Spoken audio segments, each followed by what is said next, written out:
Hello and welcome to episode 353 of the Money to the Masses podcast with your resident expert, as always, Damien Fay and me, Andy Leaks. Damien, welcome back to the show. We're here again. It's another Sunday. How are you doing? I'm great. I feel like positively free after the COVID onslaught in my household. So having got through that without actually coming down myself, I'm just pleased that I'm able to do a podcast. I was dreading that I was going to end up coming down with it myself and then not be able to record because I had a croaky voice or something. But touch wood, I seem to be okay. So no, everything's good. And do you know what? After last week's show, Andy, I have to say it was something different. It was your idea to do a podcast episode that told people about the breadth of content and services that we provide at Money to the Masses. And it was so well received by people saying they didn't realise half the stuff we did and appreciating all the things that we do. And we've had some great feedback from people, a couple of reviews, which you're going to come on to, but emails as well, where people have written in to thank us for the content and what we do, and also the team, which was fantastic. And I do share those emails with the team because they are incredibly motivating for people, because you've got to realise that when you're working like we do, we don't see the interaction or have that feedback with people because it's obviously all online and we are in a world where we can't meet up. And I am desperate to do another podcast meetup because I'd love the team to be able to come along and meet a whole bunch of the listeners as well. So we're going to keep mulling over that one and try and determine when we think it's the right time to go out and have a meetup. If you think it's now, then bombard us with messages in the Facebook group or email, Twitter, whatever, and we'll see what we can do. So I'm feeling incredibly positive about 2022 at the moment. And it's a real feel-good factor at Money to the Masses right now. Well, let's keep that feel-good factor going while I read out these couple of reviews that we've received. And thanks ever so much for sending them in. If you want to send us positive stuff, you can obviously do that via email to Damien and I, but you can also review the podcast. It really does help us to spread the word. So the first one that we received this week was from Eva, and it just said, thank you. Over the past couple of years, this podcast has taught me more about money than my previous 30 plus years of schooling and university education combined. Thank you for your work. It does improve quality of lives, and it sure did for me. With best wishes. And the next one was from Richard, and it just said, great podcast. I love this podcast. Some great information, always some useful practical ideas to implement. A great source of personal finance info with two fantastic presenters. I'll take that. This week's show was a reminder that there is so much more than just a podcast, and I look forward to diving in. So thanks for those two pieces of great feedback. As Damien said a minute ago, it really does give us that sort of oomph, especially in the new year, that we're doing the right thing. And there's lots more to come where that came from. Yeah, and the Eva and Richard there who had sent in those reviews, do get in touch with Lauren at moneytothemasses.com. That's the email address. And she will send you out a couple of mugs. And also, thank you to Josh, who sent in an email that I shared with the team, which was incredibly motivating. I'm not going to read it out, but Josh, thank you. I will be replying to that particular email, actually. So please do leave reviews via the apps that you use, because it does make a difference. Okay, and so let's get on with this week's podcast. And I'll usually pass straight over to you, Damien, to explain what's coming up in the show. But actually, I'm going to briefly explain what's going to come up first in the show, because we've got Laura coming back on the show, and Laura and I will be talking about a new initiative from a charity that will enable people on low incomes to get access to loans to enable them to buy the essential food items to keep, the family fed. And so what are the other two pieces coming up on the podcast? So the other two pieces, we're going to do an investment piece. I'm going to be talking about diversification. It's based upon a question I actually got from somebody who's an 80/20 investor member, and I thought it'd be a good piece for the podcast, a much wider discussion about why bother diversifying. And it's a very valid question that the person asks, and I just want to give it some context on the podcast. And the other thing I want to talk about is budgeting. So this week was the second week of our 28-day financial fitness challenge. If you recall, we're doing the Own It phase, where you put down information about your finances. And we're now at the stage where people are starting to build a budget. And I'm going to come on to explain what they were doing. There's a spreadsheet that any podcast listeners can download and use, a budgeting spreadsheet that's based off of one that I use personally. And it also provided a lot of questions. So we asked people on Instagram for any questions they had around budgeting. And we had so many that I thought, well, let's turn it into a podcast, because there's some very valid questions about how to budget, how to improve their chances of being successful. And so we're going to do a section focused on answering your budgeting questions. And so let's start with the first piece then. Laura, welcome back to the show. What are you going to be chatting about today? Previously on the pod, we've spoken about the rising cost of energy prices, food prices, and giving some suggestions of how people might deal with those. Something that's caught my attention this week is a new initiative from Iceland, a supermarket, who have partnered with a charity to develop what they are coining as ethical microloans that people who are struggling with food costs can take out to help cover the cost of their food shopping, either with Iceland or with the food warehouse. So firstly, the reason that this was of interest to me was I felt immediately uncomfortable about the idea of taking out a loan, taking out a credit agreement for something like food shopping, this essential shopping that we all have to do. And looking into the details of the loan, on the one hand, it's empowering people to be able to take control of the way that they're financing their food shopping, perhaps stopping them from taking out very high cost payday loans or other very high interest borrowing, or perhaps enabling them not to have to use food banks or relying on those kinds of sources of support. However, once I started scratching away at it, the APR on these loans is 55.6%, which by anyone's standards is not cheap. Admittedly, because this is a short-term loan, you can take out between £25 and £75 over an 8-week period.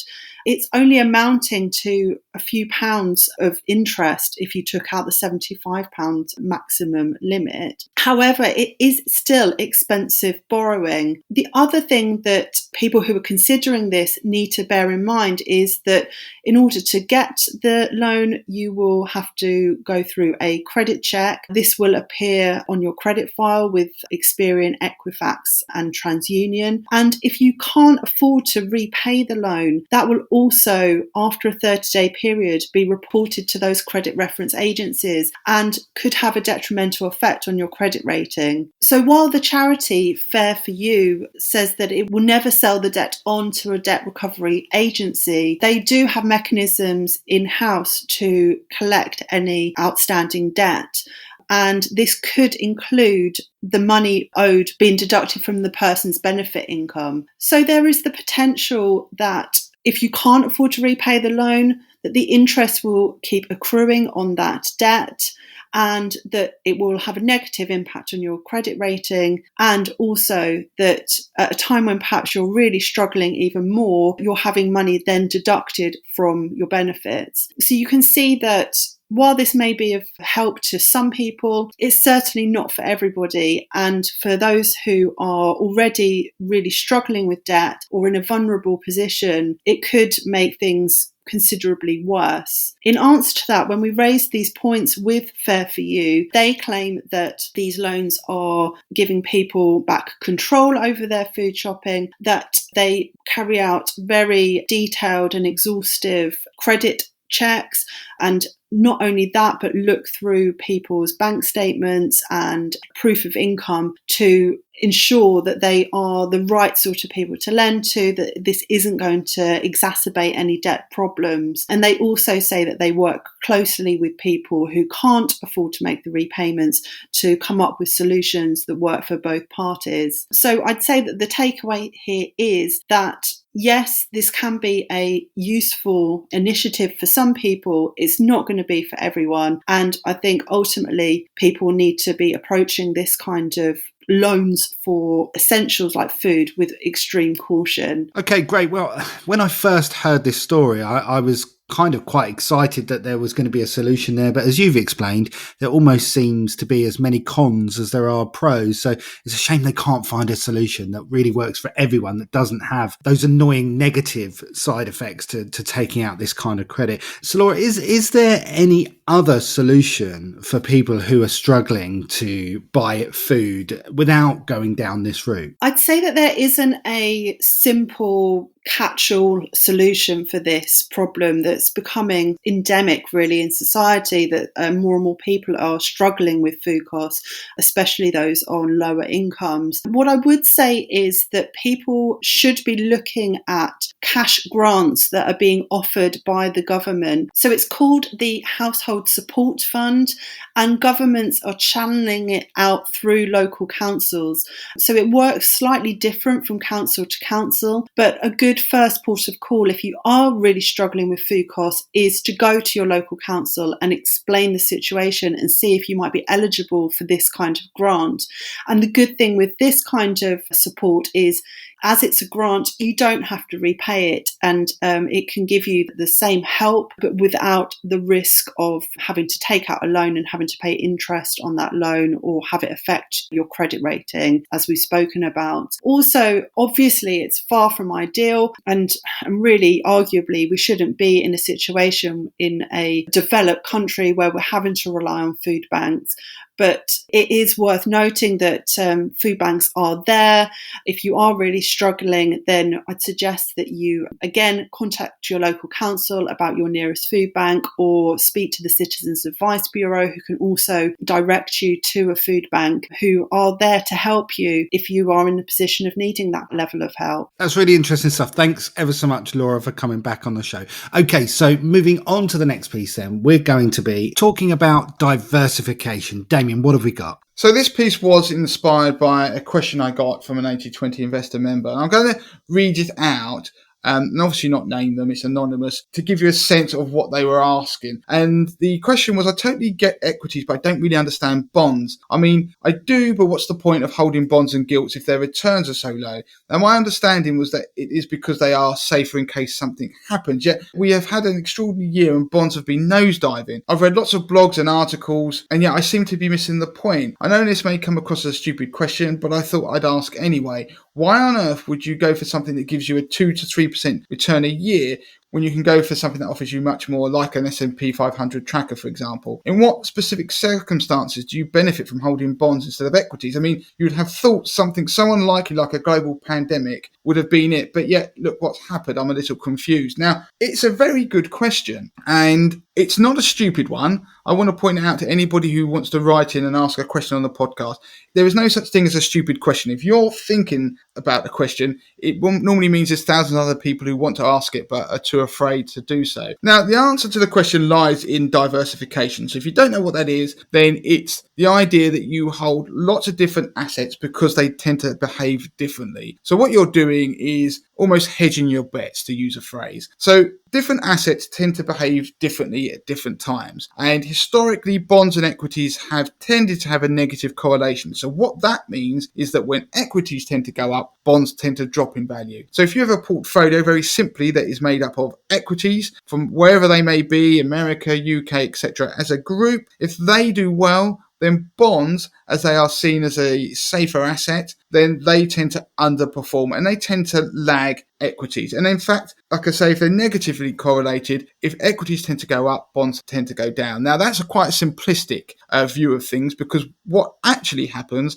is that relationship changes over time. It's never quite constant. And if you take the beginning of 2022, for example, which is why this is quite a relevant question, equities have tumbled at the start of 2022 as people became spooked about the outlook for technology stocks. If you go and listen to Damien's Midweek Markets, I explain more there. But also at the same time, bonds have been falling. It's all about bond yields, and it's all about the outlook for inflation and what central banks will do. But as I say, listen to Damien's Midweek Markets episodes and you'll understand a bit more. So that is an example of a period where bonds and equities actually are moving in tandem. And in this case, it's downwards. They can move up in value at the same time as well. So those correlations do change. But the point is that typically different assets will behave in different ways, and they may be more correlated to each other than other assets and vice versa. So if you go back and search on the Money to the Masses website, I looked at a concept called the perfect ISA portfolio, where I did some analysis and tried to find a portfolio, and did find a portfolio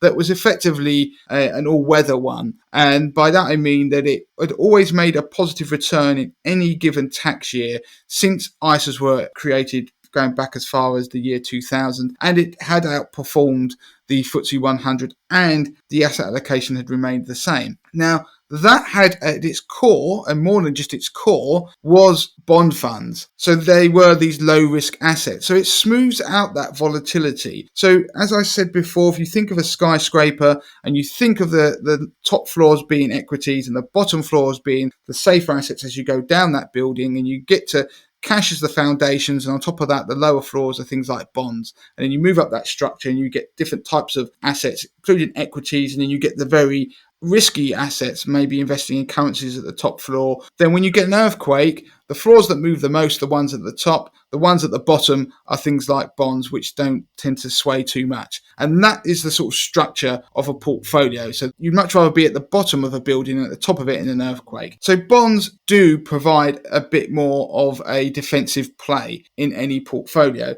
but it doesn't mean that their returns have to be completely useless. Now, if you go back and look over history, then yes, the return on bond funds is typically less than equities by some margin. There is a study called the Barclays Equity Gilt Study that looks at returns of investments over a 100-year period, and it looks at cash, it looks at bonds, it looks at equities, and the result is that you are looking at a return of maybe 2 to 3% from bonds versus 5% plus in excess of inflation for equities, and cash you're pretty much getting maybe 1% or something like that. So bonds don't necessarily provide an exciting return if you look at the long term versus equities, but that's because you're looking over a very long time frame. What bonds and lower risk assets do is provide some defensive buffer when things go wrong. So if you think about the pandemic that was mentioned in that question, yes, if you look at now, then US equity markets are way above where they were before the pandemic. The FTSE 100 has only just about got back to where it was before the pandemic. But that only occurred after the markets had fallen 30% and central banks intervened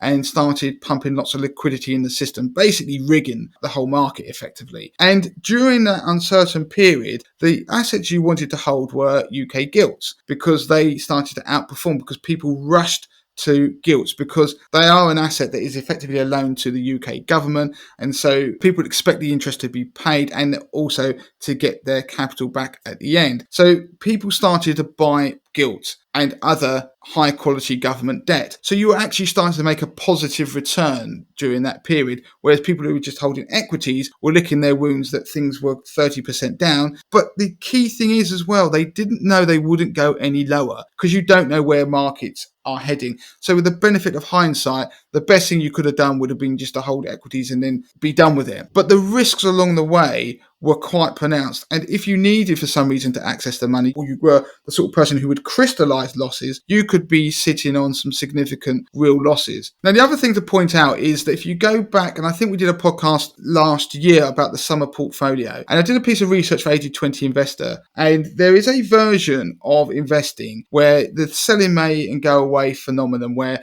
if you've heard of the adage, it's sell in May, go away, don't come back till St. Leger's Day. And there's a phenomenon that exists in markets. It's not always reliable, but that during the summer months, then they tend to underperform the performance of equities during the winter months. So there was this idea that if you sell out the markets, sit in cash during the summer, and then enter again when the St. Leger horse races run, which is in September, and then you're invested in the best part of the year. And that pattern of going from equities to cash does have some merit to it if you look at the historical numbers, but it isn't always reliable. I did a piece of research which looked at actually doing something a bit more radical and going into gilts. That really turbocharged that idea. And actually, when you looked at the performance and the volatility or the lack of it because you were spending half of your time in lower risk assets, then that would be quite attractive to some people because you were actually still getting a very good return from the equity part, but also from the gilt part during the summer.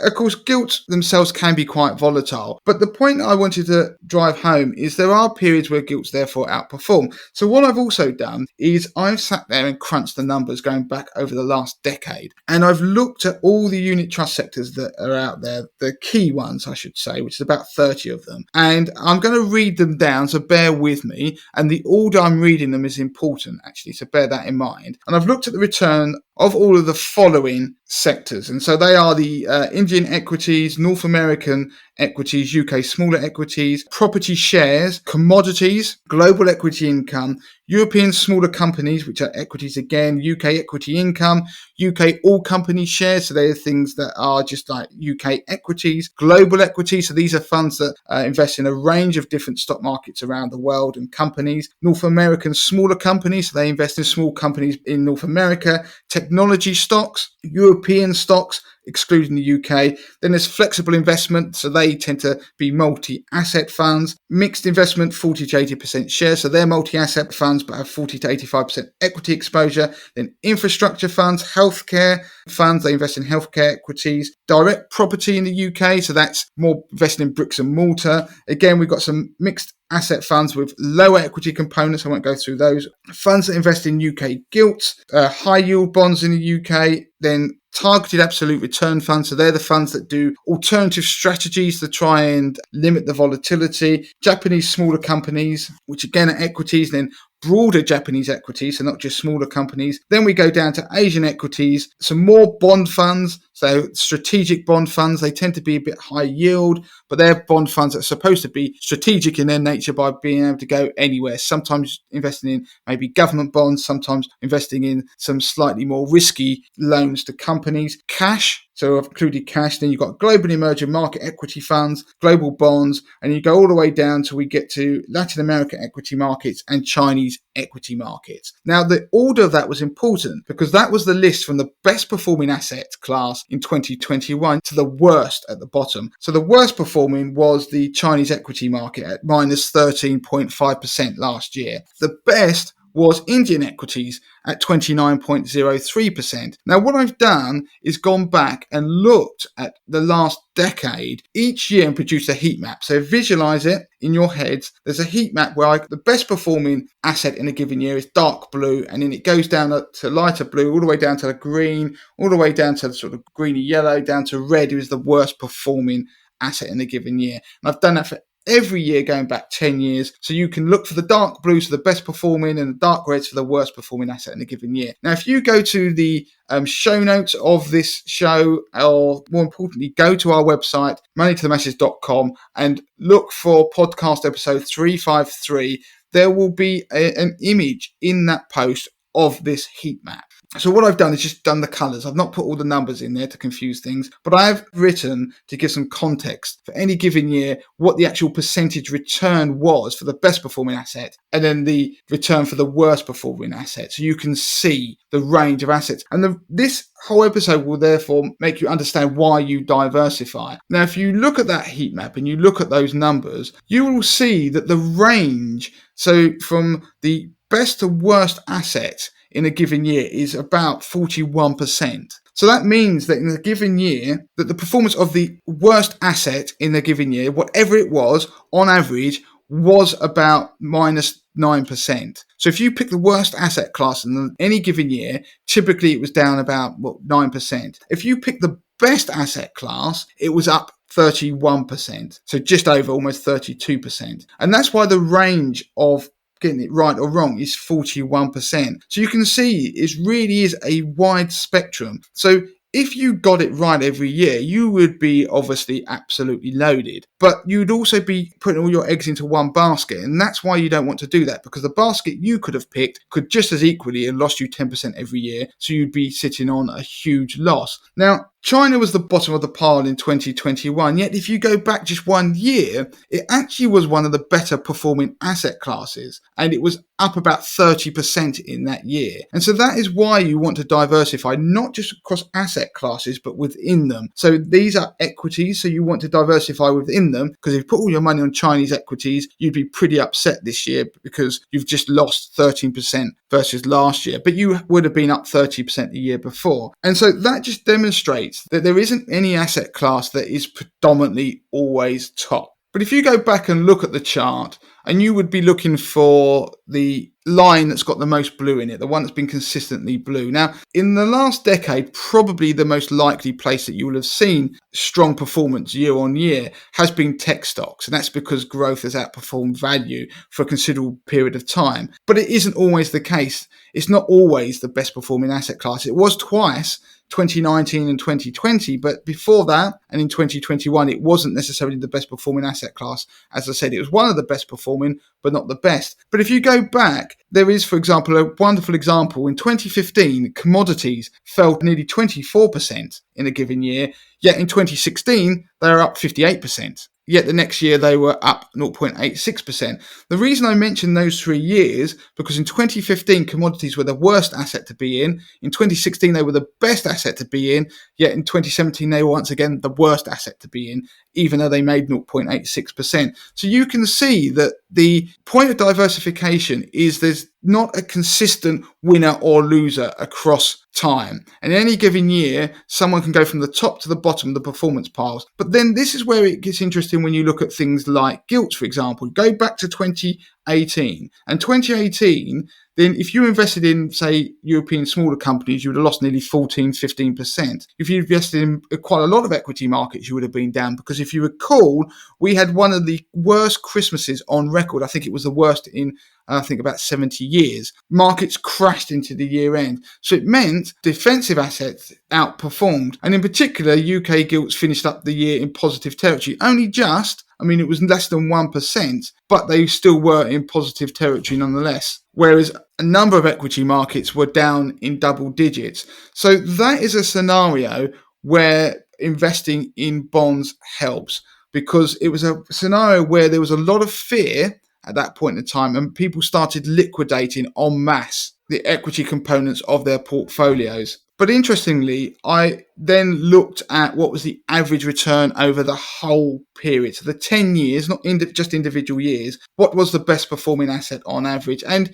yes, it was technology stocks, but most equity markets had returned more than double digits, except for UK equities, which were just below at about 8 or 9% a year. And looking at it, you could say that, the defensive assets were producing something in the region of about 4% a year, 3 to 4%. And I'm looking at UK bonds in particular there. So there is sympathy for the fact that, if you hold bonds for the long term, you will underperform a 100% equity portfolio, but your level of volatility will be through the roof. Now, there's nothing wrong. People can do that if they have the tolerance of risk, they understand the risk they're taking, and they have a long enough investment time frame. Those are all key things if somebody wants to be able to invest like that. It's their money, they can do, but they've got to be happy that they won't access the money in the short term, and they are happy with those ups and downs and volatility. Now, if you go and listen to the Millionaire podcast that I did, which talked about investing for your children over the long term, I gave some great examples, which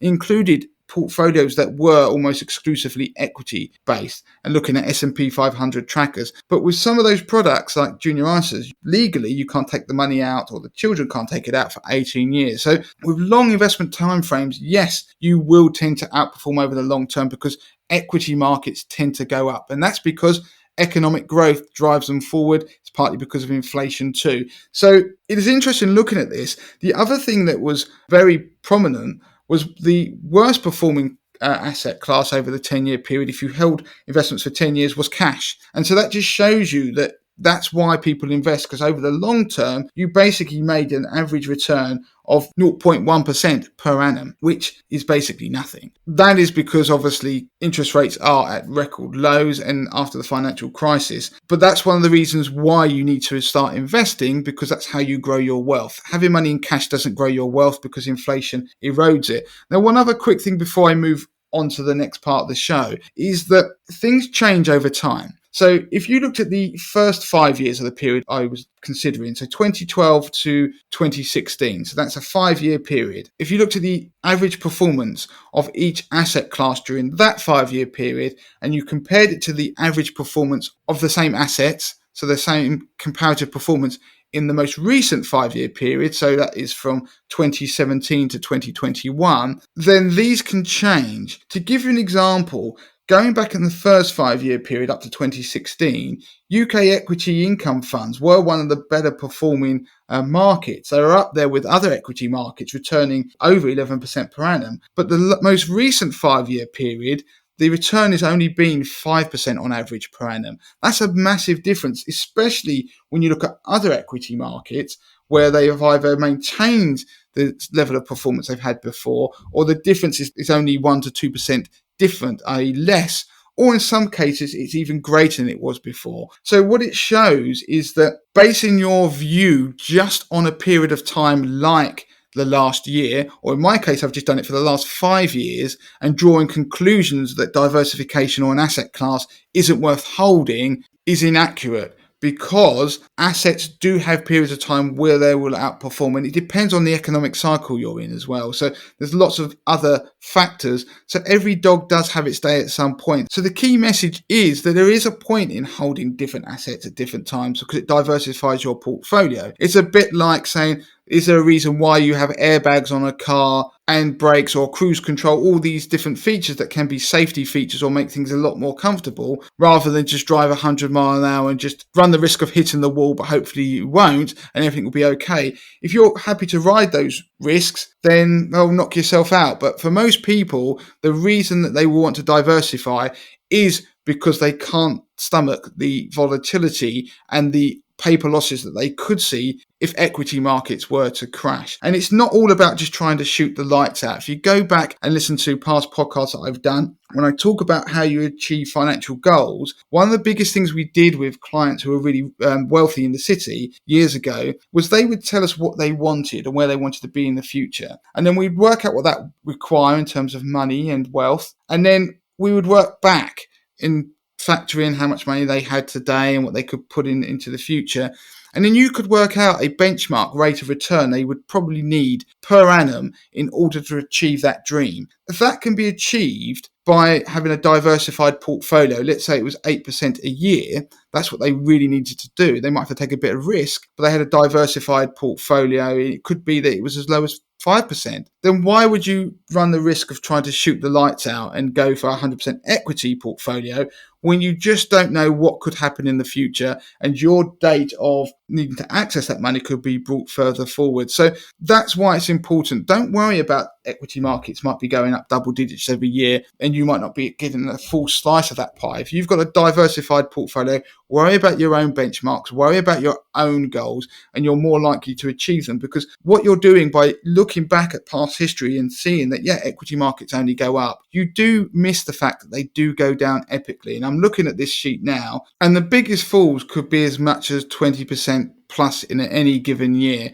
But another good example, before I finish this piece, of an asset that has changed over time, that has produced a lower return in recent history, has been Japanese smaller companies. So that is another asset class that in the first 5 years, so we're talking between 2012 and 2016, was the best performing asset class bar none out of the ones I've looked at. And it had an annual return of 20.5% on average of those 5 years. Yet in the most recent 5 years, that has dropped down to about 10.6% per annum. And it is one of the weaker equity market averages over the last 5 years. So it just shows you that things do change over time as well. So diversification remains important. And also, diversification can be really helpful in diversifying your income stream as well that you take from your investments. It's not just all about growth. Okay, so let's move on to budgeting then. And this has come off the back of the Money to the Masses 28 Days Financial Fitness Challenge, which we're doing this January. Damien, you've done a really good video on this, and listeners of this podcast should definitely go and check that out.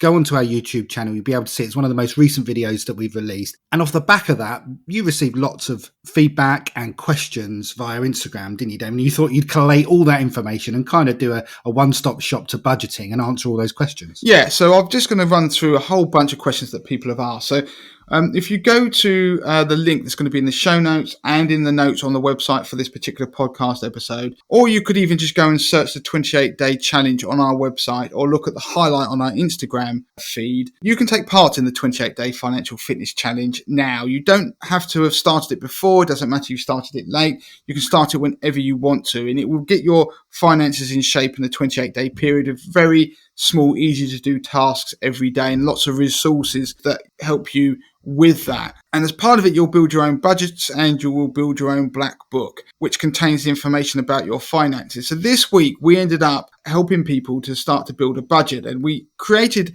a budgeting spreadsheet, which you can download for free, which is based upon a spreadsheet that I use personally. Now, if you want to go and find that, then you can go to it directly or via those pages on the website which are related to the 28-day challenge. The URL, if you want to go to it directly, is moneytothemasses.com/free-budget-planner. Now, the way it works, there's a video that Andy's already mentioned that will also link to that explains how the spreadsheet works and how to use it. But essentially, it helps you to quantify and control your spending and be able to start to build a budget. It puts things into needs, wants, and savings, stroke clearing debt, stroke investing. So there's 3 sections of your spending, with you ideally hoping to allocate more and more to the clearing your debt and investing for your future portion.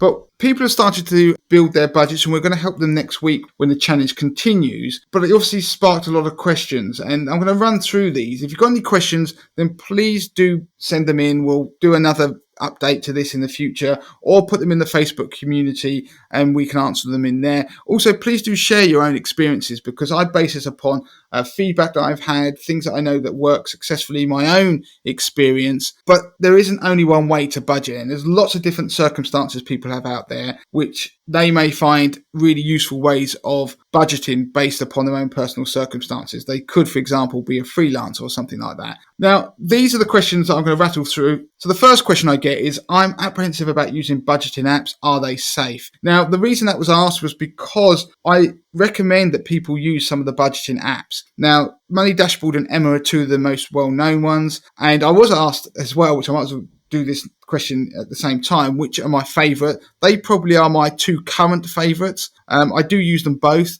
Money Dashboard is probably my preferred option. I use that way more because it has a huge amount of features that are all free. You don't have to pay for anything, and you can tinker with it to fit your own circumstances a bit better. Now, they work with obviously open banking, and they have to adhere to certain strict security guidelines, and they only ever get read-only access to your credit cards or bank accounts, for example. And so by using them, that collect all the information from those bank accounts and credit cards and put it into one place. And they have very clever algorithms in the background, which therefore analyze your spending, so you don't have to go through your old statements like we used to do and try and work out how much we spend a month on food. It will do it in an instant. It will work it out for you, because don't forget, there's thousands of people using these apps, and their algorithms recognize the different retailers, etc., and will just put things into buckets like groceries, for example. You can create your own rules. You can change it and make it more bespoke to your own spending plans, but it allows you to be able to see how much you truly do spend on food a month, for example, rather than say, I spend £300 a month,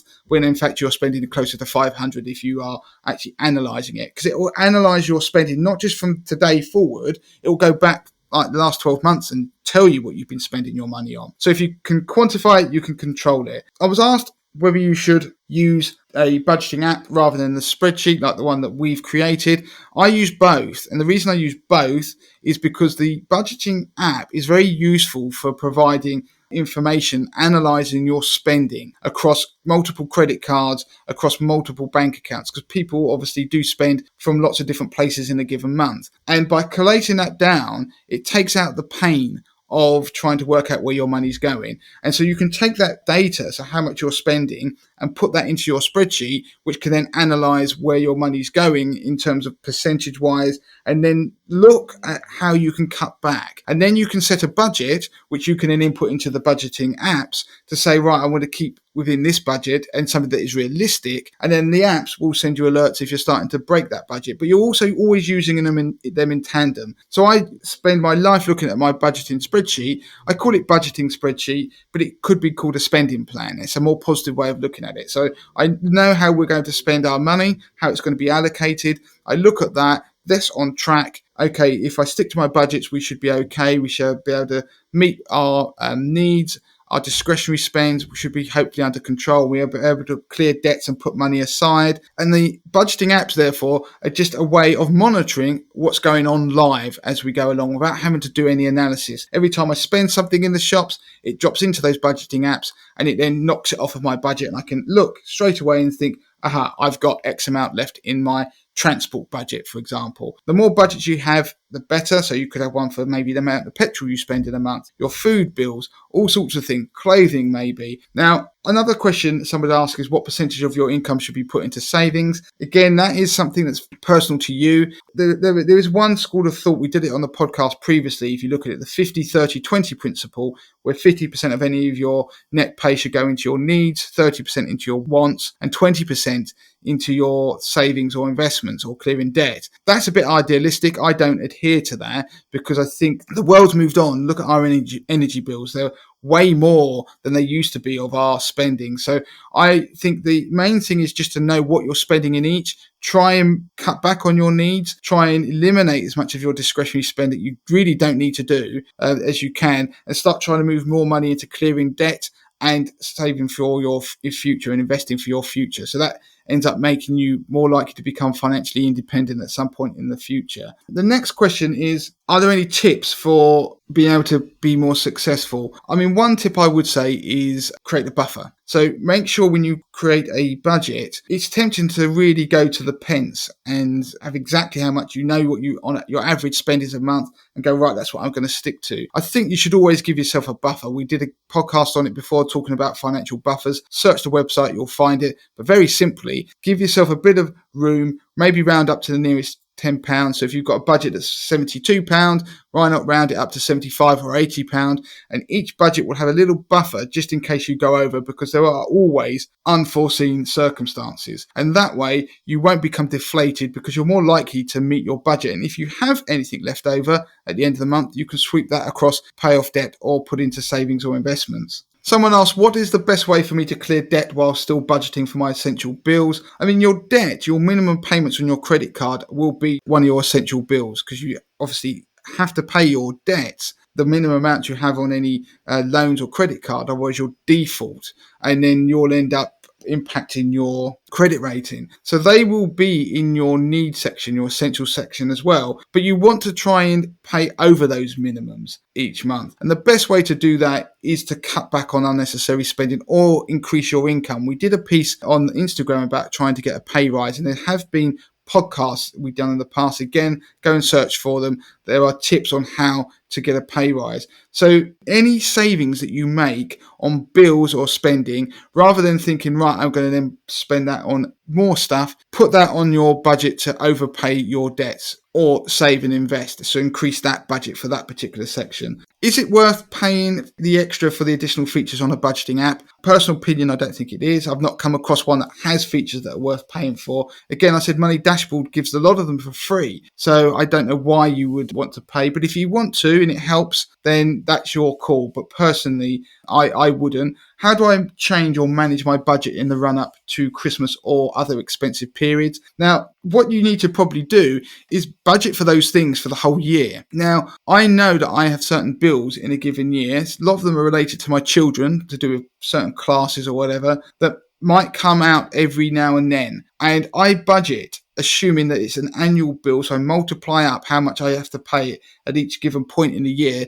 to work out the annual amount I have to pay, then divide it by 12 to work out the monthly amount. And then I start to budget and save money aside. So when I get to the point that I've got to pay a next installment of that bill, I've already got the money in a savings account, so it doesn't impact my wider budget. I'm already budgeting each month. And of course, the other thing you can always do is do the roundups. You get a lot of banking apps now and budgeting apps.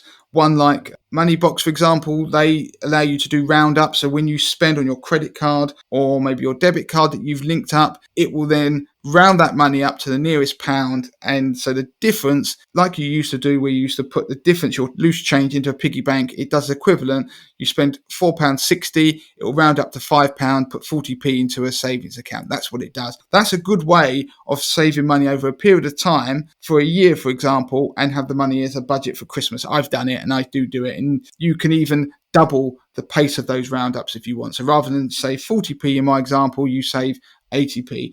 What is the best time of year to start budgeting? There isn't a best time. I think you just need to start budgeting now. Can I involve my children in budgeting to improve their understanding of personal finance? That's down to you. I try and talk to my children about budgeting, but that's normally because it becomes a conversation that has to be had when they want something. And I say, look, we can't afford to buy it this month. But everyone's different. And the other thing I would say is that there are some great techniques where you can start to teach your children about saving and budgeting. And again, it's the 3 envelope approach, where you get your children to put their pocket money and separate into one of 3 envelopes, one for almost immediate short-term spending, one for medium-term goals, and one for long-term goals. So they may have some money, they get an allowance, maybe a week or a month. They put some of it to go down the shop to be able to spend today, some of it aside maybe for something they're saving towards in the next couple of months, and then something that might be much more longer term, maybe a holiday in the next couple of years that they're really looking forward to, and they're putting some money aside so they've got spending money. By separating it out, they're then realising that you need to budget, and you build budgets that way, yet they don't have to be complete sacrifice. They can spend money out of that short-term budget they've allocated. I have payments and subscriptions that I'm not sure what they are, but I am afraid to cancel them. Is there an easy way to find out? One way is to contact your bank and try and find out any information that you can. But normally, the direct debits give you enough information so you can work out who the company is and then ring them up and find out what the service is that you're paying and how to cancel it. The only thing I would say is that one of the things that will be happening the next week on the 28-day challenge, you've got your budgets, you've quantified your spending, you'll look at your direct debits, your standing orders, and try to start to cancel ones that aren't needed. Be careful of just willy-nilly cancelling things, because you need to know what they are, because it could be something that you've signed up to. That could be something, for example, a direct debit for a debt that you've got that you're repaying, and you could end up defaulting or something like that. So it's always best to find out what the service is that you're paying for first and how to cancel it properly. And then ultimately you do need to cancel your direct debit, because there are ways, for example, if there's a service that you end up getting a refund, they might refund you via that direct debit rather than pay you money out. And that happens a lot with energy companies. How does an emergency fund factor in when budgeting? That's simply that you need to start building one. So that becomes one of your pay yourself first, one of your standing orders that's part of that saving stroke repaying debt stroke investing section of your budget, that you're starting to build up that buffer. So it is part of it, and you start to budget to allow yourself to build up a financial buffer. 3 to 6 month earnings is typically, or 3 to 6 months expenses, another option, is typically what people suggest. The more money you can do, the better. I mean, people would have found the pandemic quite difficult on just 3 to 6 months savings. And so there is one school of thought that maybe we should start pushing it to 12 months. I've got a bit of money left over at the end of each month and I want to invest it. Is it worth it, or should I leave it as accessible income? Now, again, always make sure you've got accessible income before you start investing, because it can be difficult to get the money out of an investment depending on what it is. And also it might force you to crystallize a loss if you have to access it. So build yourself that cash buffer that I mentioned. And then, of course, start to invest. There are places that you can invest. For example, go and look at the best investing apps on our website. There's an article that explains places that you can start to invest with as little as £1. And also look at our best stocks and shares ISA article. So there are plenty of places where you can invest without having to do much work. So you can end up having the portfolio run for you with as little as £1. So the most important thing is to start. Once you start, then you will start to, over time, increase the amount you're putting away. And that's how you build wealth for the future. So yeah, absolutely. That's just the first step putting a couple of pounds a week, £5 a month, whatever, aside and start to increase that over time. Someone asks about, I get paid weekly, so find budgeting difficult as my bills are monthly. Any tips? That's kind of the counter to what I was talking about earlier, really. So what you need to do is just multiply up your earnings. It's up to you. Whatever your pay period is, you don't have to work on monthly. You can work on weekly budgets. For example, you could work on 2 weekly budgets. But the point is that they have to be consistent. So if you have a bill that comes out once a month and you get paid twice in that period, then in each of those pay packets, you need to budget half of that bill. So it's just being sensible, working out how frequently your bills are and making sure you're budgeting ahead of their payment and working out how many pay packets you have before the bill comes and then simply dividing it down. So it shouldn't be difficult. One thing that is hard, I suppose, is if you have earnings that fluctuate quite a bit. And in that instance, I mean, I've in the past, when I've had circumstances where that's occurred, I've always veered towards the low end, so my weakest months, and tried to budget based on those months. So if I had a month where, or a period of time where I didn't earn as much as I thought I would do, then I wouldn't have to panic. And I'd also put aside more money in the months where I was earning more, so I actually received more income. It's about managing that process. And anybody who's been perhaps self-employed or freelancers for a period of time will know full well what that's like. And the other thing, I've just put it in here actually now, is if you are earning money which you need to pay tax on subsequently, so it's not through PAYE, that needs to be put aside into a savings account straight away. So don't sit there and think I will eventually work out what I owe in tax. You can get the tax calculators out there that can tell you, and some of them on the HMRC website, that can tell you the kind of tax that you need to be putting aside from any payments that you receive. Put that straight into a bank account, which has got a sort of a label on it that you've put on there, maybe in one of your budgeting apps that says tax, and you're working out an over budget for that and put it aside, and then you're working your own personal budgets off your net pay. So when your tax bill comes, as it will do in a couple of weeks at the 31st of January, you're just taking the money out of the savings account and paying whatever you've calculated or your accountant has told you